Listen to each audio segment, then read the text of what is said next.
In the year 2050, the city had grown so large it had swallowed the horizon. It was a never-ending sprawl of steel, glass, and neon, a megapolis that never slept, never ceased its rhythmic pulse of life.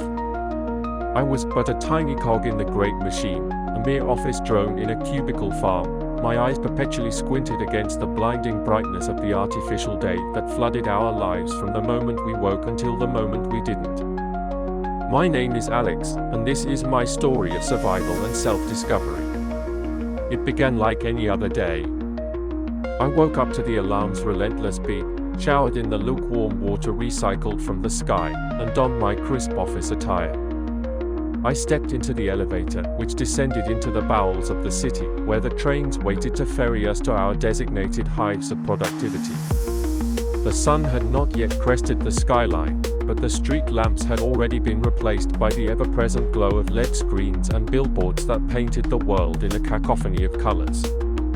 In the office, the lights were always on, the windows perpetually shuttered, the air stale with recycled oxygen. The screens of our terminals reflected in our eyes, creating a prison of brightness that we could never escape. My eyes hurt, constant throb behind my lids, but complaining was futile.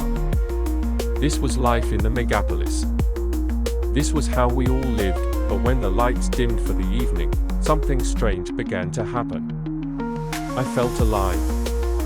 The world outside transformed into a canvas of shadows, a realm where the light was a mere memory.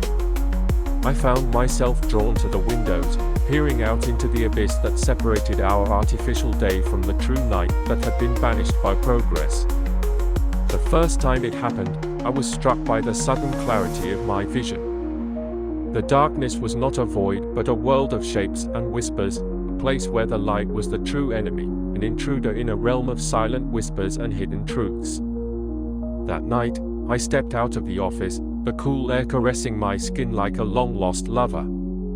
I walked the streets, feeling the pulse of the city slow to a gentle murmur.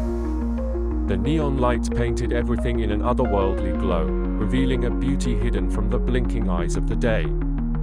Each night grew longer, the line between the bright office world and the dark city outside growing thinner until it snapped.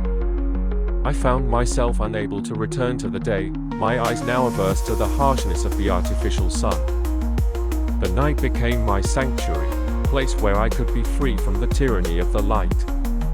I discovered an underground world of nocturnal souls, people who had also been cast out by the day. They were artists, thinkers, and dreamers, those who found their muse in the velvet embrace of the dark.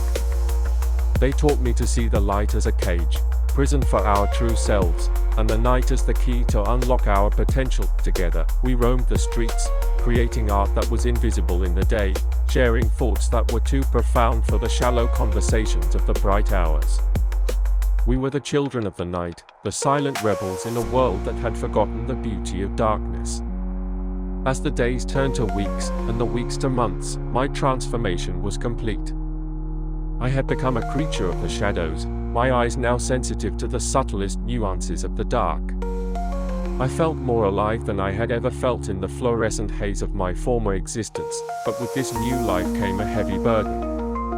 The night was not a gentle lover, but a harsh mistress. She demanded my full attention, leaving me weary and hollow when the first lights of the new day began to pierce the horizon.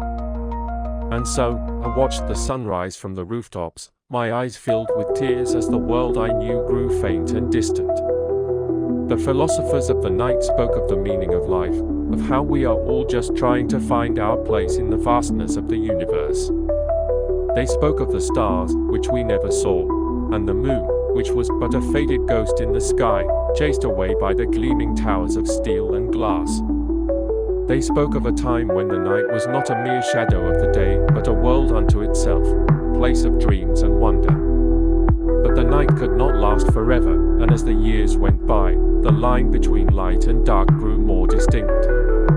The daytime world grew harsher, the nights shorter, and the megapolis continued to expand, swallowing the stars one by one.